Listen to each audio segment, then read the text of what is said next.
अमरावती शहरातून मोठी बातमी। अमरावती गुन्हे शाखेने अत्यंत वेगवान आणि व्यावसायिक कारवाई करत अवघ्या 2 तासात खुनाचा प्रयत्न करणाऱ्या गुन्ह्याचा पर्दाफाश केला आहे। त्रेचरपुरा पोलीस स्टेशन हद्दीतील तक्षशिला कॉलेज समोर 24 डिसेंबर रोजी मुदस्सर शाह नासिर शाह या युवकावर अज्ञात आरोपींनी जीवघेणा हल्ला केला होता। या हल्ल्यानंतर आरोपी घटनास्थळावरून पसार झाले होते। घटनेचे गांभीर्य लक्षात घेऊन गुन्हे शाखेने पोलीस निरीक्षक संदीप चव्हाण यांच्या नेतृत्वाखाली विशेष पथक तयार करण्यात आले।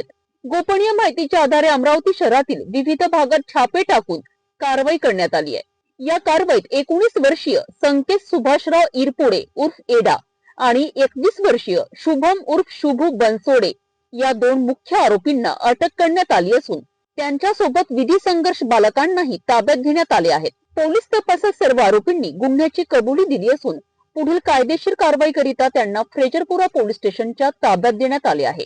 ही संपूर्ण कारवाई पोलीस आयुक्त राकेश ओला वरिष्ठ पोलीस अधिकाऱ्यांच्या मार्गदर्शनाखाली गुन्हे शाखेच्या पथकाने यशस्वीरित्या पार पाडली आहे।